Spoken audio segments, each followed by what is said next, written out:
You're listening to the Impact Driver Podcast, a production of the Climbing Business Journal, where we explore the ideas, people, and pressures shaping the route setting industry. I'm your host, Holy Chen. I am a route setter, journalist, and contributing writer at the CBJ. This episode was brought to you by Waltopia, Trango, Cascade Specialties, the Climbing Wall Association, and Rooney. Hey Altana, where are you calling from today? Hey, I'm calling from Philadelphia, Pennsylvania. Awesome. Before we get started, I kind of want to introduce you to our audience, but you know yourself best, so I'm going to let you take the reins. Do you want to tell us who you are and a little bit about your climbing and setting history? Yeah, I'm Altana. I use she, they pronouns. I've been climbing for most of my life. I learned to climb outside in the Gunks as a kid. I didn't actually find my way into climbing gyms until I was like a teenager. But yeah, it's been pretty much something I've done my whole life. I started setting. Did you ask me that? Yeah, I did. Yes, okay. I started setting at my college wall, like many folks. I actually think it was very unique. The person that kind of was training us worked at the Multnomah County Athletic Club in Portland, Oregon. And so he kind of taught me a lot about like setting for youth and that kind of things, like when I was very new. So by the time I kind of started commercial setting a few years later, I kind of had like a background in it already. And I've been setting commercially for 6 years now. I started, most of that time was in Chicago. I started at First Ascent and then moved to Movement, and now I'm out here at Movement in Philly. Awesome. Where did you say that college wall was again? It was in Portland, Oregon. Nice. Awesome. Yeah. So you said you were, now you're with Movement. Do you want to talk about some of the comps that you might set for? There can be USAC, citizens comps that you're particularly proud of or happy with. Tell us a little bit about your comp setting career. Yeah, totally. I have done primarily USAC events outside of, I've set, many citizens comps over the years. With USAC, I'm a level 2 certified route setter, and I've set for 10 plus championships now over the years. Definitely traveled around a bit. I've also set internationally in Norway. And have done some pretty fun, really unique citizens comps. I participated in a siege comp a few years ago, and as well as kind of helped do the initial planning, and we'll be chiefing this year Midwest Mayhem, which is the women's and non-binary comp in Chicago, Illinois. I have heard really good things about Midwest Mayhem, and if I was in that region, I would come compete. That sounds like so much fun. I think it's going to be awesome. Yeah. Yeah, when is it again? It's going to be at the end of July, early August. Nice. I forget the exact date. That's still a ways away. But yeah, Britt and Jesse and I kind of planned it out for a long time, and Britt really successfully ran an awesome event last year that I wasn't able to set for, so I went and competed in it. But this year I'll be chiefing, so I'm super stoked for that. It's going to be a great time. I'm going to have to catch up with you after that comp. I want to hear all about it. Yes, absolutely. This can be sometimes a funny question because us as rock climbers, we sometimes don't do much outside of rock climb. But what do you do outside of work? What are some of your hobbies? Do you have things that are, not related to rock climbing, route setting? Anything you want to share with our audience?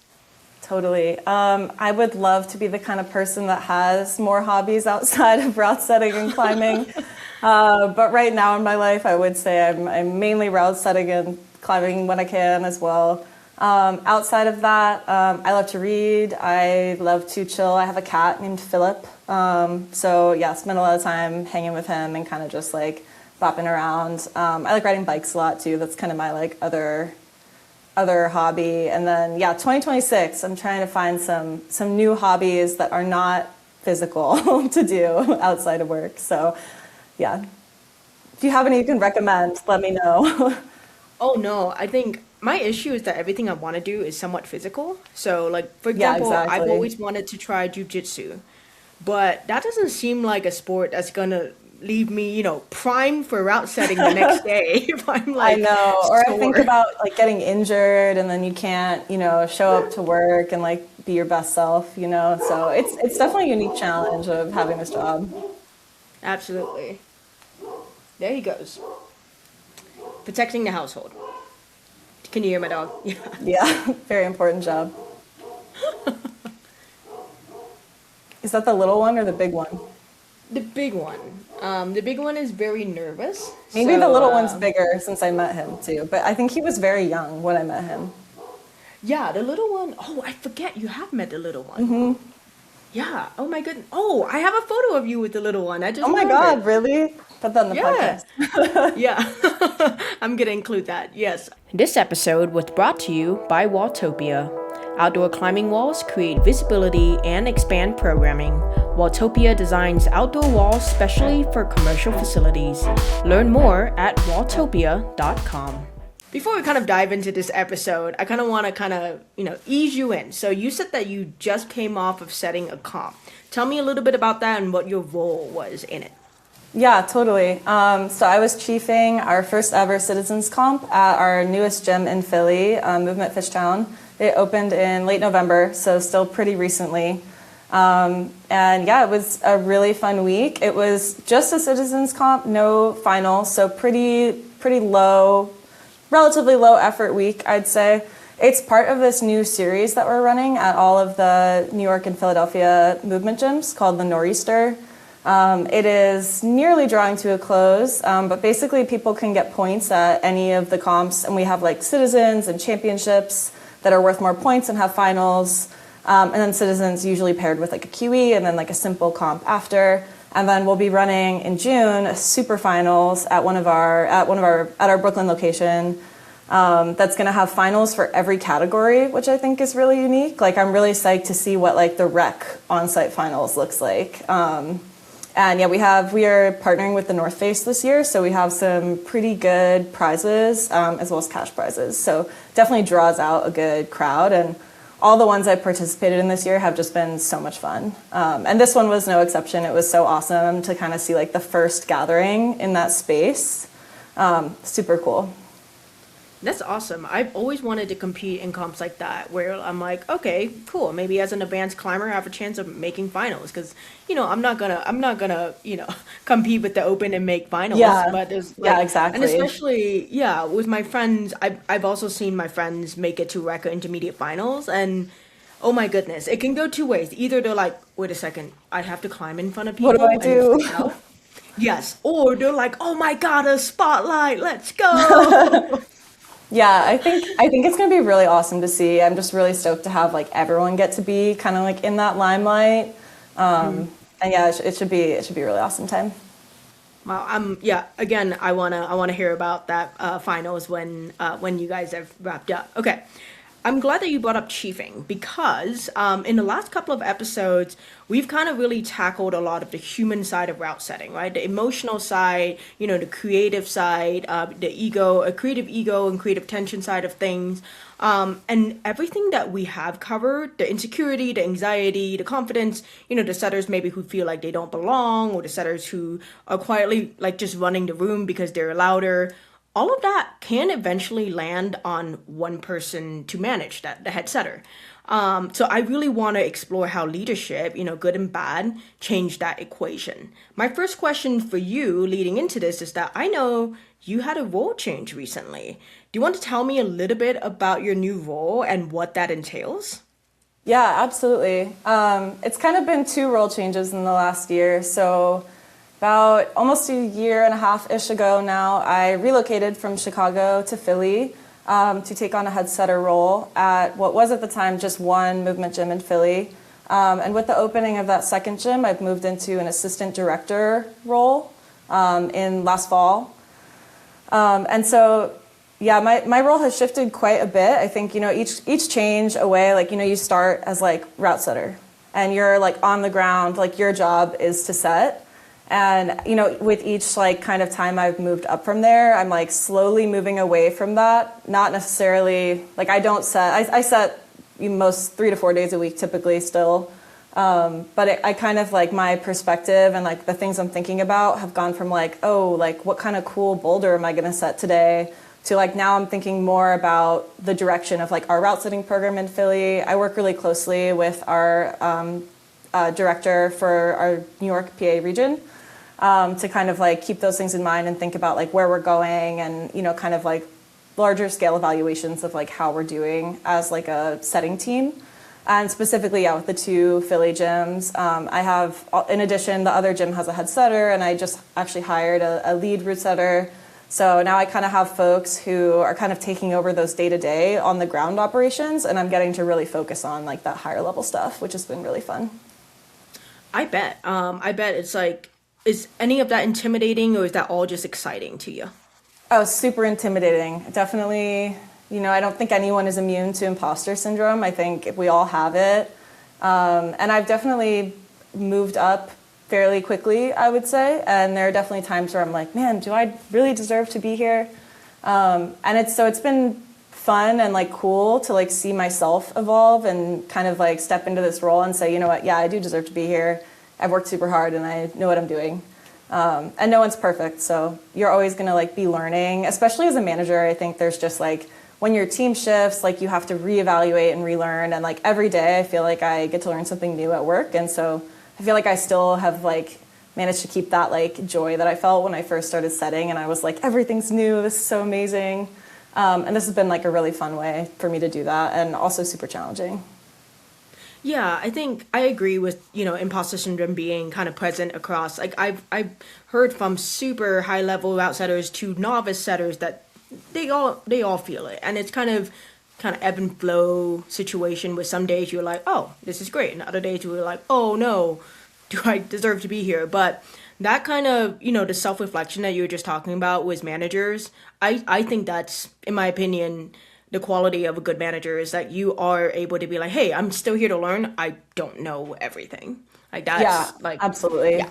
Mm-hmm. And I mean, it's such an important role. Like I think we've all been in situations where you like have a boss that's maybe not the best, and they can take up a lot of your time. Like this is a person that's kind of directing like how you're spending 40 hours of your week. Like that's not a trivial thing.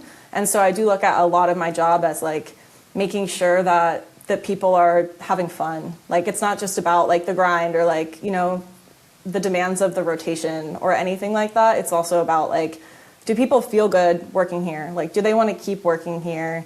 Like, do they feel like they're growing personally? Like, all of these questions are like very important to me. Mm-hmm. I agree. I think, you know, moving from a route setter to a manager, as a route setter, you're like, okay, I'm going to manage my work, my workload. I'm going to manage myself as an employee and as a setter. But now that you are in a manager's role, you're not just managing that in yourself. You still have to pay attention to all of that. But now on your plate, there's also managing other people. I'm wondering for you, is that something that you're deliberately paying attention to? Is that something that kind of happens more naturally when it comes to managing other people's personalities, egos, insecurities, and all of the ups and downs? I'd say it's something that I kind of just continually like have like tabs on in my brain, like just making sure like, oh, hey, you know, this person's been like acting really differently the last few weeks. Like, let me check in. Or like, oh, you know, this person's been like really crushing it. Like, let me make sure they get like a shout out. That kind of thing. I think as far as like managing all of that, I kind of like to let that be natural. I think it takes time. Like, and certainly like I was coming in from, you know, a different region of movement. I was kind of like making sure that I wasn't going to come in and be like, oh, this is how I do it and this is the best way. I kind of came in and was like, okay, how are you guys doing things now? And I think where we're at now, like we're all very much on the same page. And so it's been like really awesome to kind of see like these relationships that I have with my team like develop over time. And that just takes patience. Like, you know, you can't, I think it's hard to really like respect someone who you don't trust, and like building mutual trust takes time. Like I need to trust them, they need to trust me, and like when we have that trust, like we can just work so much better together. I agree with that last part, especially when you say, you're coming in and you don't want to just be a dictator and be like, this is how I do things and you have to do it my way. You're like learning their style. How much does working style matter on a setting team, especially for someone in your position where you're not just managing one gym, you're managing multiple? And if we pull that lens even further back, there's people above you who are managing the entire region for movement, and then there are people above them who are managing the entire nation and things like that. So I'm wondering, when it comes to working style, like the way someone processes feedback, how they approach the day, or how they communicate, do you think that it is kind of your role and your responsibility to manage that on a day-to-day, or do you kind of see it trickling almost upwards, up to your manager and to their manager? How does that work? As far as like the day-to-day operations of the team, like I typically tend to handle that stuff, and it kind of lets like, the people above me like do their job in the same way that like having like a head setter here like really supports me in being able to do my job. And so yeah, that's definitely something that I like to take care of. Also because it's like I work with these people every day.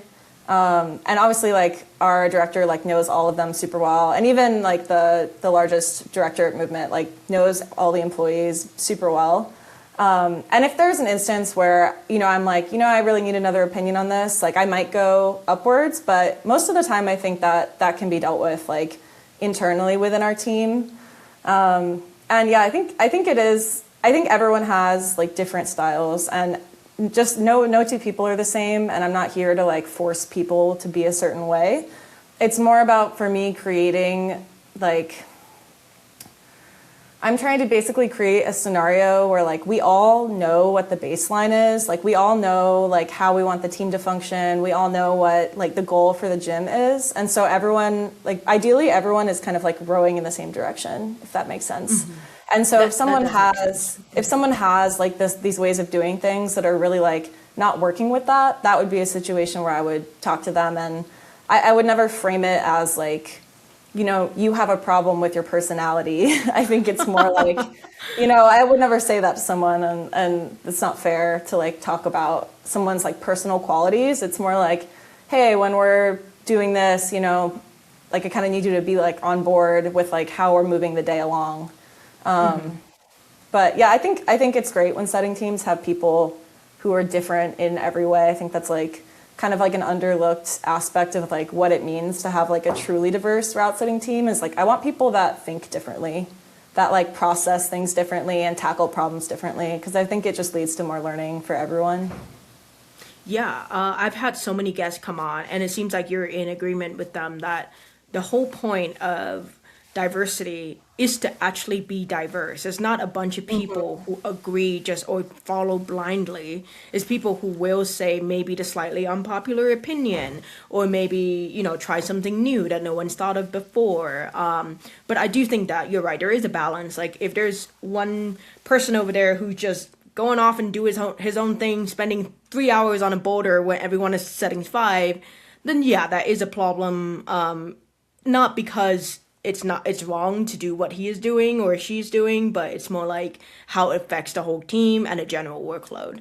I feel like maybe you have answered the next question I have in mind, which is, with all of these working styles, is it possible to create a cohesive team? And I think your answer is yes. Yes, yeah, absolutely. I mean, I think it can actually create like better cohesion in the long run, because everyone is actually practicing working with people that are different than them. I also think that's one of like the coolest pieces of route setting, is that people come to this job from so many different places. You have like team kids that just started setting and have never like known anything else. You have people who have done like 4 different careers. Like I love when I hear, like I'm someone like I kind of fall more into the former camp. Like I've mainly been a setter for most of my life, most of my adult life.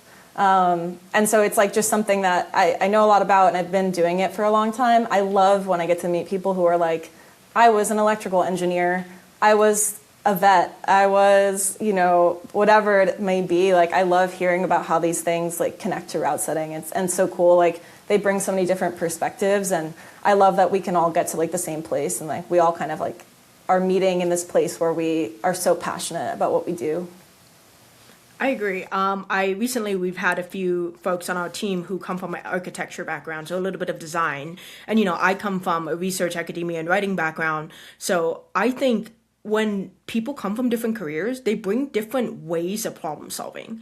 Like if we're all banging our head against this boulder that doesn't go, and everyone is of the same background versus the team has different backgrounds and different ways of approaching things, I always think that that more diverse team comes up with a more interesting or even more efficient way of solving the problem at hand rather than just, everyone has a one-track mind, they're just approaching it this way. I love having people. And yeah, I agree with what you said about one of the best parts of route setting is how diverse it can be. Yeah. Yeah, it's so awesome. Yeah. This episode is brought to you by Rooney. Out of Norway, Rooney makes chalk and apparel for climbers, inspired by YouTuber Magnus Midbo. Learn more at rooney.com. Do you think setting as a career attracts a certain personality? Yes, I do, because I think you kind of have to be a little bit neurotic and like a little bit obsessive to do this job, Yeah. We all and I think everyone's had that experience, like you maybe like grab a drink after work or like you're hanging with like the comp crew or like your local crew and you're kind of like, oh, we're still talking about route setting. It's 8 p.m. like we're still talking about it. And yeah, I think it definitely like attracts a specific kind of person, which is also I think what makes like being in leadership roles in this job so interesting. Like we really like people, they're so different and so similar, like we all come from these different places, yes, and then we're all like really united. And I think we're also all kind of weird, in a really good way. Like we're all kind of weirdos and it's awesome and I love it. I would agree with the weird part. I've always wondered if route setting for me is just my current hyper obsession. It's like when I make a new dish and I have to eat it for 2 weeks straight, and then suddenly I'm like, I'm never eating that again. I know, and it's like addictive. Like if I take a week off, I'm like, I'll be on vacation and I'm like, oh man, I really wish I could set a boulder right now. I'm the same. I actually just took 2 weeks off. Tomorrow would be my first time returning to setting in 2 weeks. And nice. I feel weird. My fingers are tingling. I was in Joe's for vacation and I remember trying a boulder and I'm going like, I like this move. What terrain in our gym could this move work on? Like, yeah. And I was working in CWA as a media director, and the whole time I was just sitting there going like, I wish I was setting with these holds. I don't want to be holding my camera. I want to be holding my drill. Yeah, absolutely. Or sometimes I'll even, if I'm on like an outdoor trip, be like, man, if only we could turn that a little bit. And then I'm like, oh my God, I'm outside. I need to stop. You can't turn. I need to stop. Yeah, well, I'm like, wow, that move is really inequitable. It'd solve it if we had a foot chip right here. Yeah. Yeah. Okay, I want to go back to, the personalities and the leadership, because that's something that I think about constantly, even though I'm not primarily in a leadership role. So every team, like you said, have different personalities, different working styles and all of that. When someone is taking up more space, and this is not always like in a bad way, right? Some people are really confident, maybe they're more experienced, maybe they're extroverted, so they're willing to chat more and socialize more. But either way, when someone is taking up more space, it can potentially affect those around them. Again, not always negative, it can be in a positive way.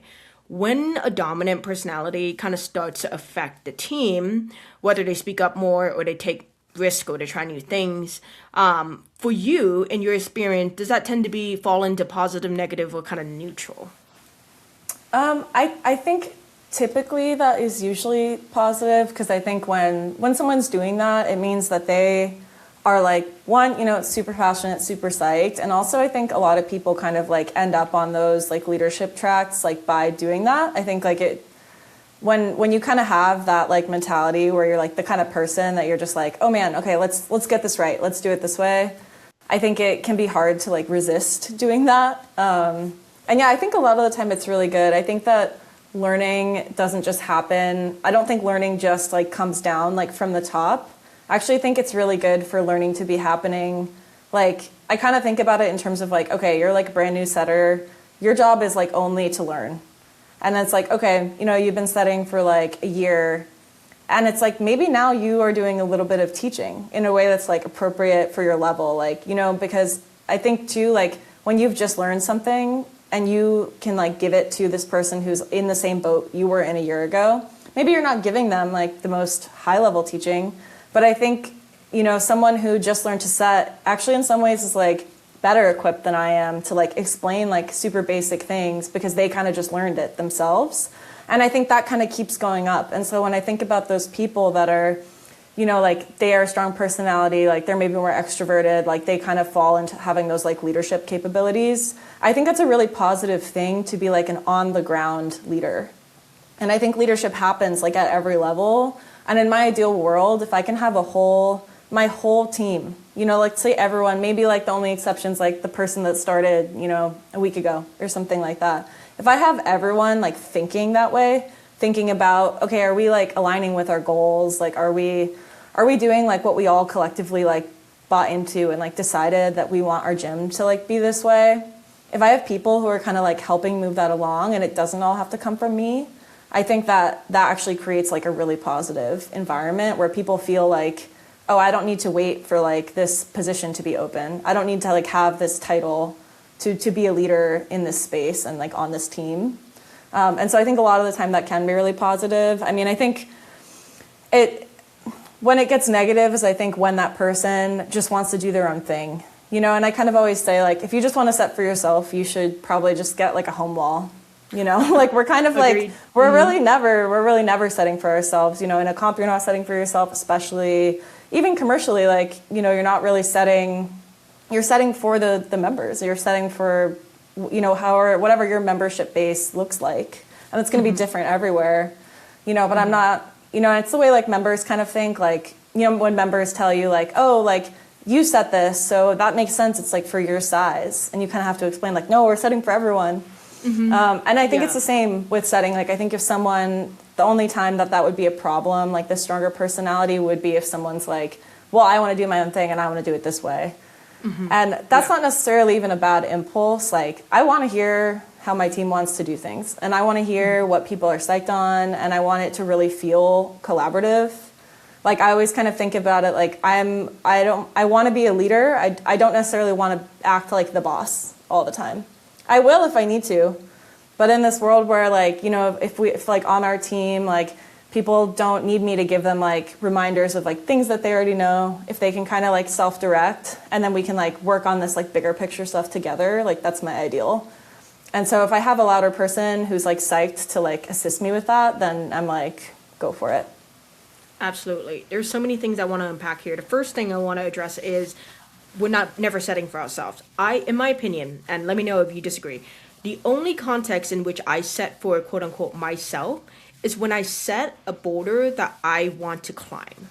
Like, for example, I love burly compression. So I might set something in the V7 range that is a burly compression that's going to take me a couple goes. And I think of the climber in me, not the route setter in me, not because I want to impress anybody, but I'm like, there is absolutely someone else like me in this community who is maybe close to my size or my climbing ability or my experience level who would also love this boulder. So I set it in my style, almost like for the climber in me. And that's when I think setting for yourself benefits the entire community. Because if I do that, totally, and you do that, and my boss and my coworkers does that, then everyone is kind of hitting a little bit of that wheel. Like, okay, you like compression, you like slab, you like delicate tech footwork, and that builds that cohesive set, in my opinion. Yeah. Absolutely. Yeah, I guess I think it's more when someone's like, we're big on kind of like having like a vibe for like our zone, or like we'll kind of do like we'll be like, oh, this area is like all like skill builders. And if someone's like, well, I want to set a V10 campus thing, and I'm like, okay, we're not actually doing that right now. That's kind of when it becomes more a problem. Like, I love when people add like individual flair. I love when like in forerunning, like we're all kind of like doing like, you know, everyone kind of has like a move that they're just like kind of really good at, or like everyone's kind of climbing like pieces in like their style. And I think that is really cool. And I like when everyone's like adding their own flair. Like, that's ideal, is like it's all like an amalgamation of like the whole team. It just makes like the setting so much better. Agreed. And that goes back to diversity. If we have a diverse team, we have a diverse set. Yeah, absolutely. The other thing I wanted to touch on when you talked about teaching like on the ground at someone's level. And I have an example where when I was maybe a year into setting, I was still really new. I was still super green. And I felt like what I was teaching newer setters at the time was how to not overthink.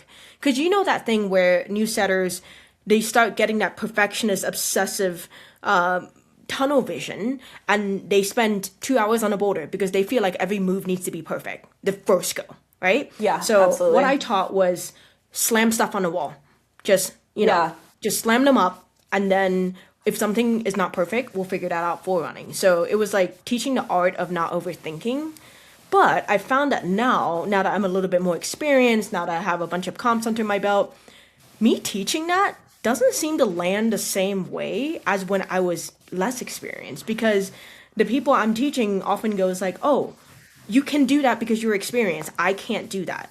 Mm-hmm. Versus if, you and I are on a roughly same level and I'm like, hey, we're both just inexperienced. Let's do this together. And they see that it works out. They kind of go, oh, I can do that too. We're at roughly the same level.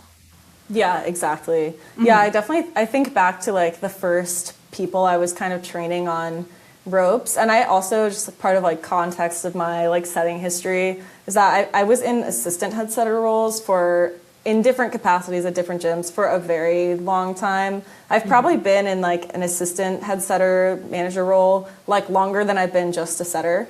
And so I was definitely like training people when I was like, should I be training someone right now? Okay, I could teach you that. I guess I know how to do that. And I think like those early, like the first person I like taught to set on rope, like I think, I just remember them being like, oh man, like this is like really hard and scary. And I was like, yeah, I know, and I was like, we can do it. And I think it was really good. Like, I think because I was still kind of like honing my own systems, like I learned so much by teaching people. Agreed. Yeah, I think it's just good for everyone. Like the person on one end is getting like a experience that fits where they're at, and then the other person is getting to like really like make sure like, it makes you question like we all have these things we do, and then we're like, wait, but why am I doing that? And having to actually explain why you're doing it like really increases like your knowledge of the thing. Yeah, teaching reinforces the knowledge itself. Like, I've definitely been in that same boat. This episode was brought to you by Trango. Trango's climbing holds are shaped by iconic industry setters because great holds start with the people who actually set with them. Learn more at trango.com. Going back to kind of the louder or, more dominant personalities, have you ever had a conversation with somebody about how the way they are showing up is affecting the room? Like when we talked about, dominant personality being in a positive way, but you also said like, oh, this one guy who's going to set or gal who's going to set that campus V10 when we're doing a skills day, a skills wall. How do you approach these conversations without making it personal? Because if you're like, Holly, your campus V10 sucks, that's not really the way to approach it. Tell me about how you would approach something like that. I'm like, Altana, I'm going to set you a campus V10, and I'm not going to do the skills day that you planned. Yeah, totally. I think a lot of that is just like keeping that reminder of like, I definitely would, I try to address that like in a one-on-one kind of scenario. I think setting it's so personal. Like it is just like such a deeply personal thing. Like what other job are you with the same handful of people, every day, days and days and days on end, when you're tired, when you're like doing stuff that's really scary or like difficult, or when you're learning, like there's so many raw moments. And I think like kind of like what you mentioned in your question, like I try to really make sure that I'm not being personal. Like I try to keep everything under the baseline of like, this is a professional environment, and these are kind of like this is like a matter of like professionalism. It's not a matter of like I'm not here to like critique anyone's personality. I just don't, that's like not my role, or honestly anyone's role that you work with. To me, I just keep it like, hey, this is kind of what we're doing today. Like if you're psyched on doing this, like let's plan a day. Like if you're psyched, like let's plan a set where we're like setting this kind of thing, or let's plan a good spot in the gym where this boulder makes sense. Like I try not to, I don't think having ideas is bad. I think it's just knowing like, okay, I have this idea, but this is kind of what we're doing today, like as a team. How can I do what makes sense with the team goal of the day? And then, yeah, maybe like I'm psyched to like plan out this little area of the gym.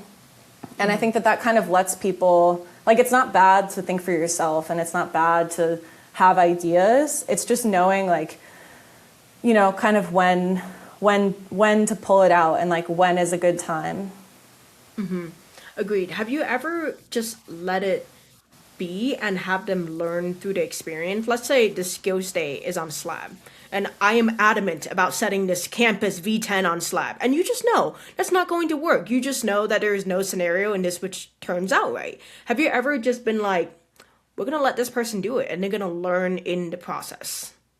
Yeah, absolutely. I definitely, I think something that I've had to reel in myself is kind of, you know, it's easy, like as a more experienced setter, to see someone doing something that's obviously not going to work. And it would be super easy for me to walk over there and be like, hey, dude, this is not going to work.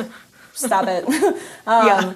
But, you know, when I do that, I'm kind of like robbing them of a learning opportunity. You know, maybe the only time I would do that is, let's say, like, you know, we're like the middle of a comp week, we have like a lot to do. I would say like that's like more where you go to like, that's like, let's show off our skills.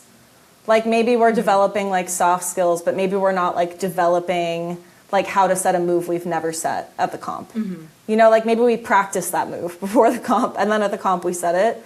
So like during a normal commercial week, like I think there's so much room. I try to really keep it low stress and remember like in a lot of ways, it's not that deep. You know, even if one boulder stays on the wall that you're like, ooh, like this kind of didn't work out that well. I actually think there's sometimes, I think there's sometimes value in leaving that. And for some reason too, like sometimes those are the boulders that the members love the most. You know, everyone has set a boulder where they're like, oh my God, that thing sucks. And then someone comes up to you and they're like, this is my favorite boulder in the gym. It's so subjective what like good route setting is. And so to me, like as long as it's safe and someone is finding it fun and enjoyable and it's equitable, then I don't have a problem like occasionally leaving something on the wall, especially because I think it's important as a newer person to see things get broken or to see how people are actually going to interact with the product. Like I remember when I was new, I set this route and looking back, it was terrible route. And my boss at the time kind of just let it ride, and I was like sick, like minimal tweaks, like this is awesome. I'm the best.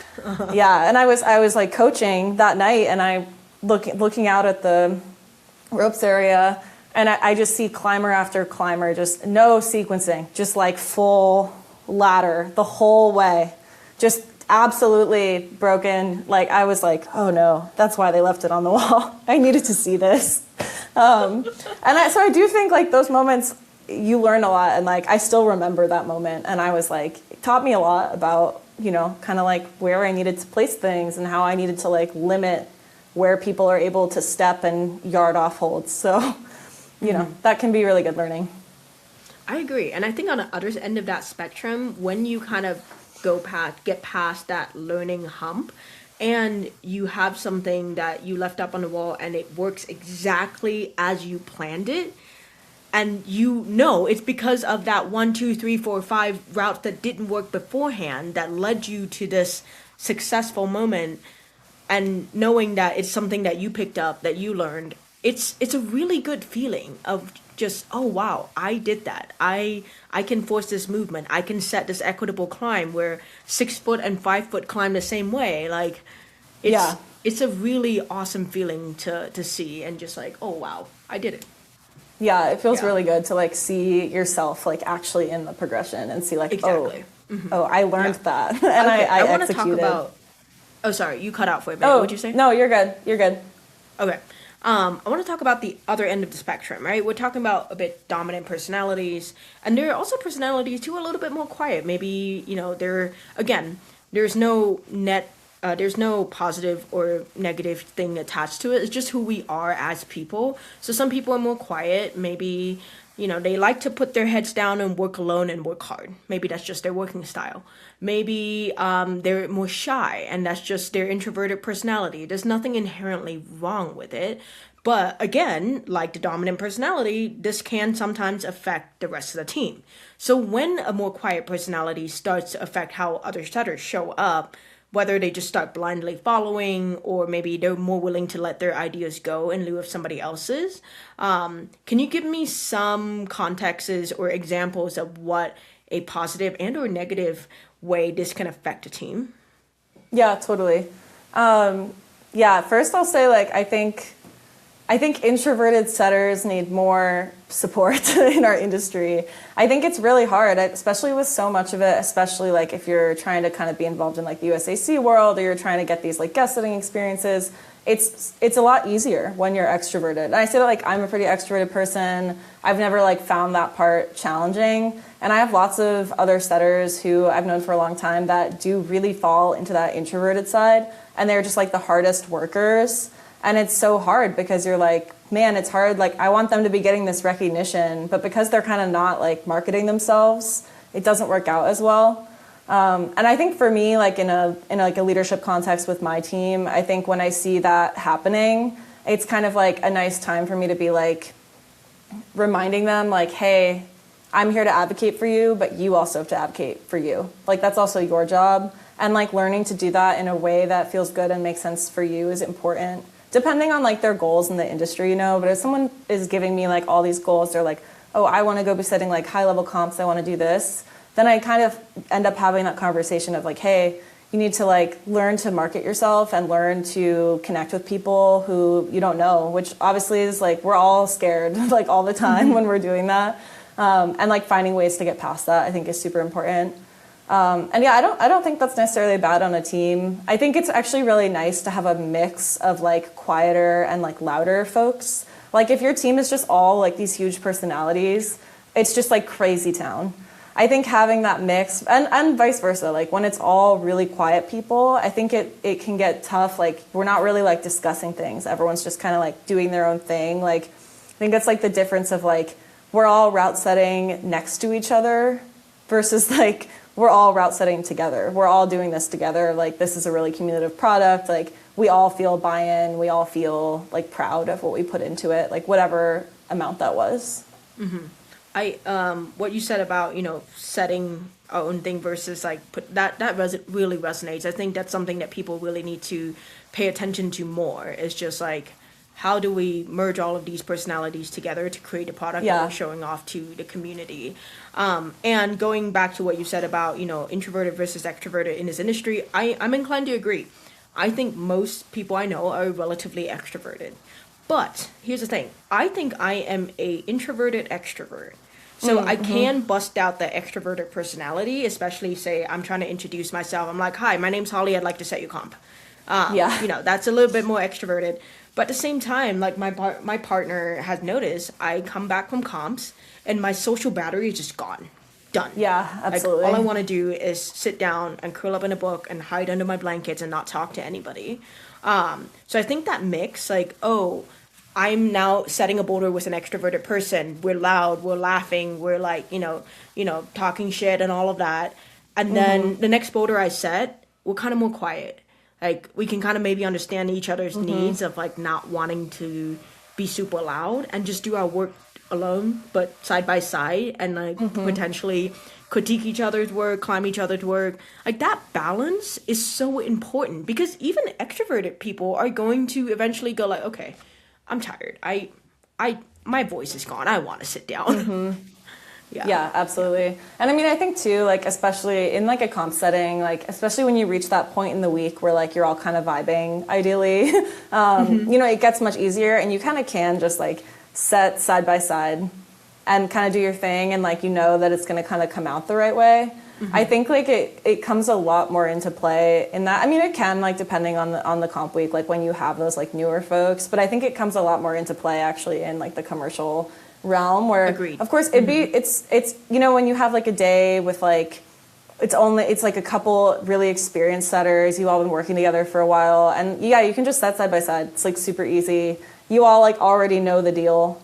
And it's like those days where like, most teams, like you're training people and setters leave, they come, they go, like there's like, generally I think like more turnover in this field, like we're just like mobile people. especially setting in places without like a ton of outdoor climbing, you know, like people are leaving and moving like out west, or they're leaving and going wherever, moving to Chattanooga, like whatever it may be. You have people just leaving. And I think it's really important to remember, like, we have to be bringing in these like newer folks. Like, we need to be training people, like almost all the time. Like, you know, I always have new people that I'm training. And so that's when it really is important that the whole team is like setting together. I'm like, you know, I'll remind like my experienced folks. I'm like, yeah, I know that we can all do this. Like, we can all set together and just kind of do our own thing, and it's going to come out great because we've done it 100 times. But, you know, what about this person that it's like their first month? You know, like, we really need to, like, that's a case where I think you really need to be making sure that you are like rowing that boat in the same direction, and that you are all like on the same page, and you're like working together and like voicing things, like, you know, letting them know like, hey, you know, I'm going to put this here. Like, what do you think? Like, kind of what are you thinking for that next boulder that you were going to set in this area? Like, that you're just really like being vocal and like advocating for, you know, what you need throughout the day. Yeah. It's like bringing them in socially, not just professionally into the team. Like, yes, sure, they've gone through the HR onboarding process. They know how to use a drill, blah, blah, blah. But like, do they feel included in the setting community? Yeah. Do they feel included in the team? Like, if there's these 3 people over here and they're all picking the biggest macros and the coolest volumes, do they feel like they have the confidence to say, hey, I also want to play with the big macros and the big volumes? Like, it's just socially integrating them into your team as much as it is professionally. Actually, this leads me to a big question here. Let's say you have one of these newer people, or even someone who is experienced but more quiet and very talented, and you notice that they are kind of drawing back. Like, I'm like, oh yeah, sure, you can take that hold off. Oh yeah, sure, you can, you know, eliminate that move. And you notice someone's just kind of falling back. How do you, as a leader, bring that person out of their shell? Like, you're like, hey, Holly's just letting herself getting steamrolled every day. Like, Holly has great ideas. How do I help her come out of her shell? What are some tips? Yeah, totally. I think too, like, I try to make sure that I'm thinking about like, this person is an introverted person, like in this case, and it's not my job to like make them be an extrovert. You know, then they don't need to be an extrovert. Like, they can be their shy selves, like, and do their own thing in that way. Like, that's not a problem. I think it's more saying like, hey, like, I don't know. I'm like, definitely, I think that would be like a pep talk scenario where I'm going to say like, hey, you know what you're doing, and you know, where do you want this to go? Also kind of do it in like more subtle ways, like, and just make sure that, I think like in any kind of like leadership role, like, you should be the person that's kind of like stepping back. Like, I'm not going to roll up to the set and be like, I grabbed all the biggest macros, have fun setting crimp trainers around them, you know, kind of vibe. I don't want to do that. And so I think it's kind of saying like, hey, like, I'll just be direct about it. Be like, hey, take this whole set, use all this big stuff. And if they're grabbing like little stuff, I'm like, no, bigger. Yeah, I also tend to lead with a lot of directness. I think that just makes it easier for everyone. Like, I don't want someone to, you know, hear me say something and be like, well, what did they really mean by that? Like, we're just direct on my team, you know, like, I'll have like a newer person, like recently someone was setting like a V0. They're like super new. And they were like, they like looked at me and they were like, and I was like, and they were like, is this really ugly? And I was like, yeah, but it's fine. Don't worry about it. And then we worked on it and it was fine, you know? And like, we kind of like all will have those conversations. Like, I'll be like, guys, does this look cooked? And they're like, yeah, looks cooked. Let's try it. But yeah, looks pretty cooked. So we just kind of all have that. And I think it like really creates an environment where people don't feel nervous. Like, they feel like they can say things and it's not going to like, no one's going to get upset. And we're not really like bringing things like emotion first. Like, emotions are fine. I just really make it clear, like, hey, it's like our obligation to each other as people who have to share space a lot and interact with each other in these like really unique and specific and intense ways. Like, it's everyone's job to like kind of like leave the really intense emotions at the door. Like, if you're just having a terrible day, I'm like, please, like, take a day off. Or, you know, like, or tell me and I'll give you like a different task. If like you're really not feeling something, then I don't want to force you to do that. Like, I want to make sure that I just think it's not right when we're all in such tiny spaces. Like, I think we've all worked with folks who you know, maybe at times or another, they're like not the best at like handling their own emotions. And you're like, man, like, why is someone getting mad at me right now? Like, no one should be mad at each other at work. Like, we don't need to do that. I think it's not, you know, I think like route setting of the future is like, you know, we're like so much talk about like professionalizing the industry. And I think a big like part of that, in addition to like certifications and standards and all these things, is also just like this baseline of like professionalism. And, you know, I don't think that means like, you know, we all need to wear suit and ties and like asked to circle back on things. But I think it just means like that we're all like at a baseline, just very respectful of each other's time and of like the energy that we're bringing into the day. And we're not like making it harder for other people. Like route setting is hard enough. We don't need to make it harder in that way. Yeah, agreed. Like we don't need to bring corporate jargon into it, but no. I think it'd be really funny though if we just did a day where everyone spoke in like legalese and corporate. But, yeah, absolutely. But let's say I'm having a rough day. I come in, I'm like, hey, Altana, my dog just threw up, and then I got a flat tire, and then, you know, my mom's angry at me. I don't know. Like, I'm just really scattered. Can I wash hose today? Like, can I sort? Like, yes. Yeah, exactly. Yeah. Like, and I love, like, I have done my best to, like, create an environment where that is welcomed. You know, I would much rather have that than someone's like, you know, throwing a hold or like, you know, like going around like, pouty. Yeah. You know, people like, we should feel good at work. Like everyone should, as like a baseline, like human thing. And like this job is too hard for you to like suffer extra, you know, like it's so tough. Like it is like one of the hardest jobs, I think. You know, you have to be creative. You're constantly lifting things and moving things.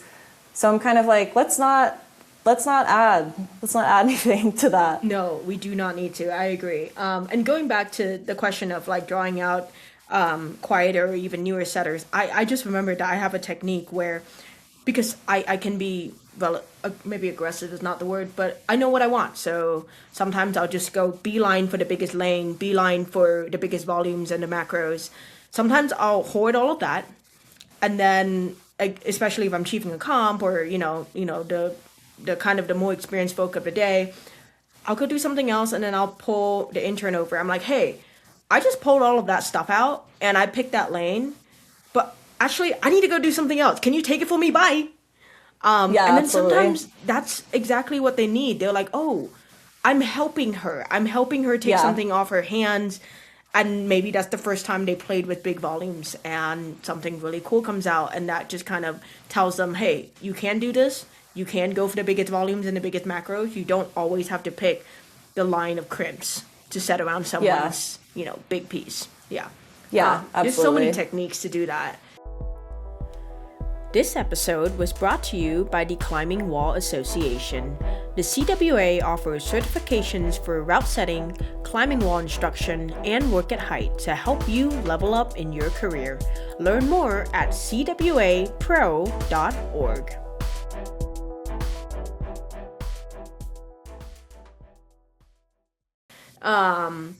Okay. Big personalities, quieter personalities, everything in between.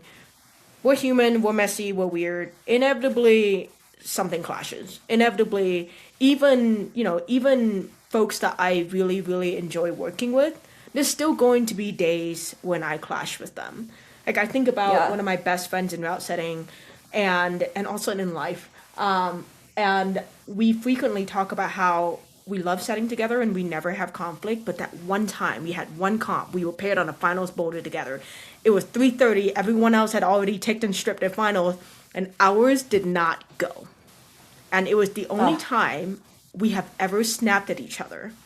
But it happens. It does happen, even if they're your best friend, even if, you know. So when that conflict happens, how do you see yourself in your leadership role? Do you see yourself as like a mediator? Do you see yourself as a judge, a friend? Like, how does that conflict managing conflict play into your role?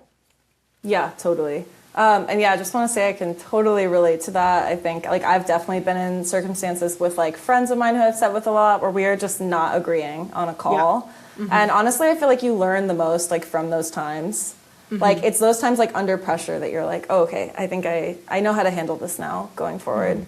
I mean, I think it depends. Like if I'm the one in that, then, I'm mediating for sure because it's, directly involving me. I don't think those moments are necessarily bad. Like usually I think it's better to kind of let those people work it out unless like someone asks me like, hey, can you intervene? Or, if I notice something that I'm like, well, we can't be talking to each other like this. Like then I'm definitely going to say something. But I don't think that friendly disagreement is bad. And I actually think that people should disagree more. Like in general, like I think we should not be afraid of like a little bit of beef, All right, like, I think that's when a few people now. Yes, honestly, I love when I'm like debating someone at work. I think it's awesome. Like I think my best working relationships have been with people where there's disagreement on how we should do things, and I think it's all obviously about how you handle it. But I think if like both parties are able to kind of look at the situation and be like, let me hear your side. Like, let me hear why you think that. And like, okay, in return, like I'm going to hear your side. I think oftentimes what happens, I mean, sometimes you just say, okay, that's not for me. And that's fine. And sometimes I think something really amazing happens where both people kind of like learn something about themselves and learn more about, maybe whatever they're disagreeing about. Like that's like I kind of think how like evolution happens. I think there's so much like unwillingness to disagree with people or to like look stupid for thinking the wrong thing. And I wish that more people would disagree and would say like, actually no, I don't agree with that at all. And respectfully, but I don't agree with that at all. I think it would just lead to like so much more like elevation of like our craft and like of these like team dynamics that like all of us are a part of. If you're a route setter, like you deal with team dynamics, like every single person. And I think it makes it so much better. And it kind of gets back to what we were talking about earlier of like, if we are saying like we want diverse setting teams, like that doesn't just mean that we all look different and then we all actually like agree on everything and think the same. It's like, I want a team where everyone is coming from like a different background and it's leading them to like have different opinions. And I also want to create an environment where people aren't afraid to say they don't agree. And maybe they change their mind, maybe they don't. And then we're able to like respectfully come to something. Mm-hmm. Yeah. I think this is especially prevalent in USAC competitions where we've been taught by both the USAC clinics and experience that there's one way to do things. Like, for example, rope comp, we need progression. We have to, we do not want bouldery cruxes. And like, I see why, like, this is the case. We don't want bottlenecks. If you set a paddle dyno in the middle of a U15 route, most likely you're going to get a bottleneck right there. But that doesn't mean that there is no way around this. There's no other way to separate competitors. And I think when people come out with these more outlandish ideas, I have a friend of mine who is a great outdoor climber. He's, amazing in his head. He really understands the head game. So every time he sets a comp, I'm like, I do not want to fall on that. Like, keep me away from that route. That looks terrifying. And it's not my style. It's so far from my style that like most of the time I'm like, maybe we should strip that. But I kid you not, there is really a case in which that route does not perform, even though it doesn't always follow the USAC standard of how to do a rope route. I don't agree with those routes because they scare the living bejesus out of me. And so they scare the team kids. They scare all the kids. But it's a new style. It's a new way. It functions. It taught the kids something. It taught me something when I'm inevitably forced to forerun that. And I say, can I please top rope it? I don't want to lead it. Yeah, totally. Yeah. And that's one of those instances that you were saying, respectfully, I disagree with this person's style. Yeah, but, and how else can we push the stuff, like push the limits of like our craft, If we don't try something new, like, how do we get there? We just do the same thing. And like there are so many trends in route setting, like I think, I think especially with like ropes, I feel like a couple years ago, like it kind of shifted and it was like cool to like have like dynamic movement or like have like a boulder. Like a real like, comp like Cordo on rope was like really big, I feel. Like a lot of people were doing it. There was like a lot of discourse about it. And now I feel like resistance is back in like this season and stuff. So I think these things are always changing. And I don't think there's anything wrong with with doing something different and like trying it out, especially within the context of like, it's like, okay, we have this whole round, you know, like maybe we're not like doing something crazy. We're not like, you know, we're not like pushing it so far that it is just going to be like a mega bottleneck, but it's like, how do we find out where that line is unless we're like trying something, you know? Yeah, and like at, you know, citizens comps or even QEs where the stakes are a little bit lower, they have 5 other QEs to go to this season. Maybe it's okay to have that little bit. And like, again, someone can disagree with that. That's totally okay. Yeah. And maybe I don't want it in my next comp, but again, totally okay. It's just what it is. Yeah. Yeah, absolutely. We had, at this past comp I was setting last week, I set this rec boulder that was like this really cute, like baby cordo. Like it was like, you know, like little horizontal, like little tiny, like intro to like a baby paddle. Like you were like, you know, type thing. And it was so awesome. I was kind of like, ooh, like, you know, this might not get done. Like maybe no one zones on this. Like, I don't know if they can do it, but it felt so intuitive that I was like, you know what, let's run with it. Like they have enough boulders, we're fine. And it ended up working out so well. Like I was watching people in rental shoes, like learn to do like a baby paddle. Like it was awesome. Be so satisfying. Yeah, I was like, oh my gosh. Like I was watching like older people, kids, like people in rentals, like every single person who was like so many people were able to learn it. And if they didn't get the move, like I was watching them in each of their attempts, they would get like closer and closer, which is like, you know, the spirit of like why we have coordination boulders. Like we want stuff that isn't just like, how hard can you pull? It's like, can you learn this skill? Can you master like, you know, using these 2 body parts at once in like a different way than you're used to? And getting to do that on like a really like, you know, the lowest level was like so awesome. Yeah, it's like satisfying for the climber, it's satisfying for the route setter, and it's satisfying for the audience watching when they're like, wait a second, did my new climber friend just do their first quarto ever? Like, so yeah, the psych was unparalleled. It was amazing. Yeah. This episode was brought to you by Cascade Specialty. Since 1999, Cascade Specialty has installed and refurbished top-quality flooring for both rope and bouldering areas. Learn more at cascadespecialty.com.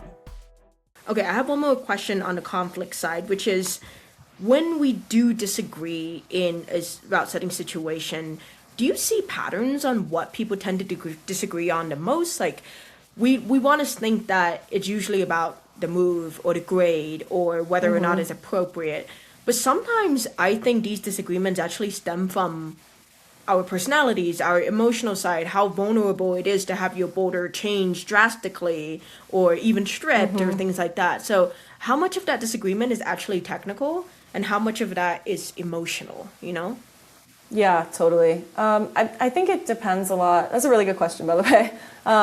Yeah, I think it depends a lot on like the individual. And like, I think there's a lot of context in those moments. Like, okay, is this someone that this tends to happen, you know, like maybe like they're getting kind of like, there's like ego involved or like they're feeling like, oh, I'm not seeing my ideas like on the wall, like you're tweaking my boulder too much. Like, is something like that happening? Or even like, you know, I mean, I guess like still related to ego, but like is like insecurity kind of coming through and they're feeling like they need to really like show like that they know what they're doing.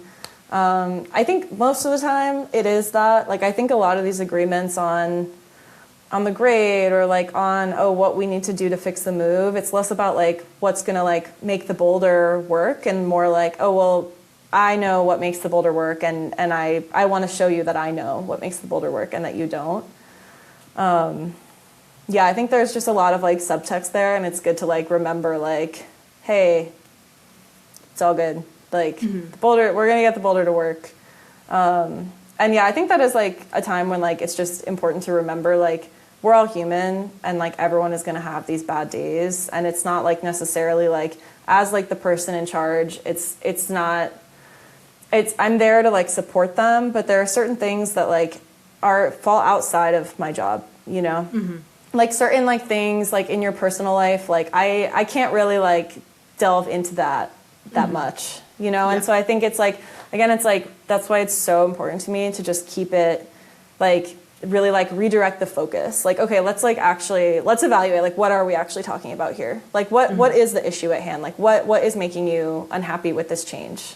And I think usually when you kind of ask those questions from like a genuine place, someone's like, oh, well, you know, I this is a move I can usually do. And so I'm feeling like, you know, because you're saying, oh, it's too easy and we need to change it. Like, you know, I don't know, I think I can usually do that move. And then you kind of like, once you find that route, it becomes a lot easier to like move forward in a way that's productive, that leaves people feeling like, oh, I don't need to go home and be like, oh my God, I had this conversation today. You know, that like lets you find resolution in that moment and like move on with the day. Yeah, and that actually brings up an example of my own where I know like the disagreement isn't about the technical aspect. Let's say we forerun something and I'm like, yeah, I think that's V8. And you're like, that's V6. And everyone else agrees with you, that's V6.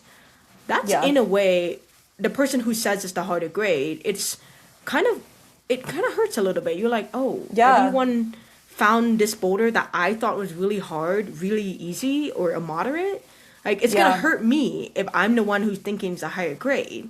And then on the opposite side, if I'm just, you know, this cocky asshole, and you say, like, oh, that thing's V8, I could be super mean and be like, wow, really? That's V4.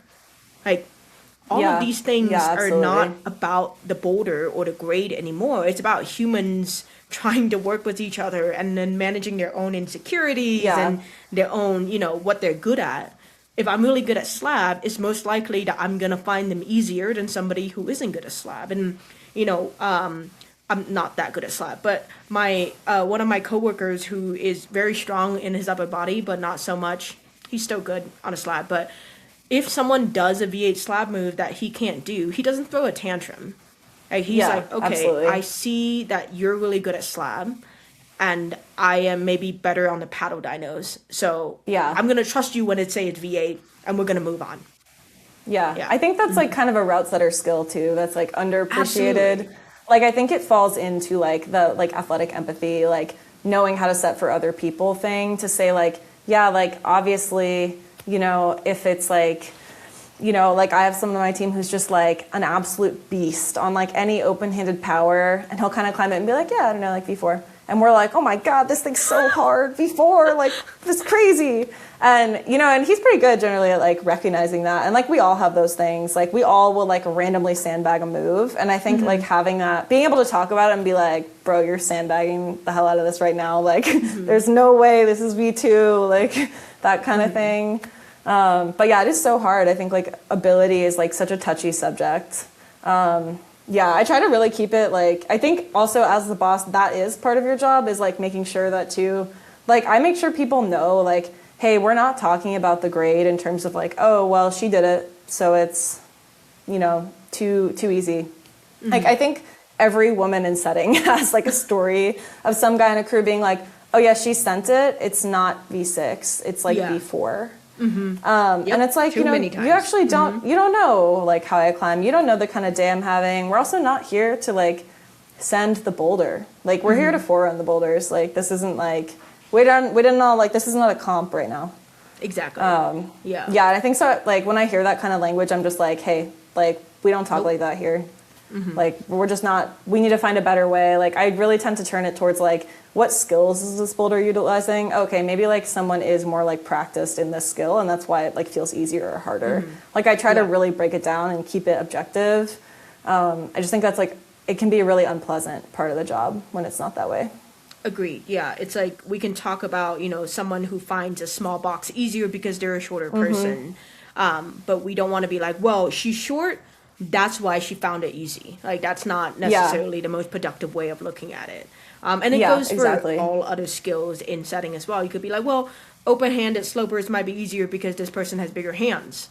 But that doesn't mean anything. It's just a physical attribute this person was born with, and that's the move. And we're all different, and that's also like the beauty of climbing is that like, yeah, some things are going to be easier or harder based on like the way that you are, like your hand size, your arm span, like your height, all these things. And it's like, I don't like think we should shy away from that. Like that is like the beauty of the sport, and like that's why we're forwarding this as a team. Like we're all bringing something unique, and we don't need to like frame that in terms of like, oh, well, based on what grade you climb, it's this. Yeah. Like, that doesn't like need to have a place in like in a contemporary route setting program, in my opinion. Agree. Yeah. It's like maybe how some old boys clubs have viewed it, but we can move forward in a very, very different way. That actually leads me to kind of a closing question here, which is, you know, we talk about technical aspects of the job so much, and even on this podcast, we talk about the technical aspects of the job a lot. And yeah, those things do matter, but what I've experienced is that what makes or breaks a setting team is really comes down to how well we work together. Like, we could have the most horrifying comp week together, but if I trust in my team and I trust my leader and I trust myself, I can come out of the other side kind of unscathed. But if I don't, then like you said, this is going to be like, I'm going home and I'm calling my best friend and I'm talking to my partner, be like, what happened this week? And part of that is how teams are built and how leaders approach it. So if you could change one thing about how setting teams are built or how they're led, how they're supported as a whole, what would it be and where would you start? Yeah, absolutely. Great question. Yeah, I think super important to remember that route setting is a team sport. It is. It's not an individual sport.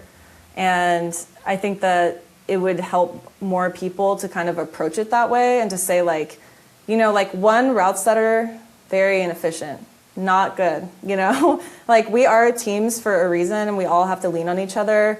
I think, you know, historically, a lot of like setting management, and even like in the time that I've been working in climbing gyms, I've like seen so much change in like what is expected of a head setter, what is expected of like any kind of leader in setting. And I think like for a long time it was just like, yeah, this is like the strongest person. They can climb the most boulders. Yeah. And yeah, I think like just really like part of the professionalization of our industry being like the professionalization of leadership and of learning these like, you know, like we can be kind and empathetic and it doesn't make us like less tough or like worse at our jobs. Like, we can consider people as whole humans. And I think that that's actually important. Like, that's not a side thing. That's not like an optional part of being a good leader. Like, it is, I would say a lot of it is like to be like an advocate and to like really create this like environment where people can thrive.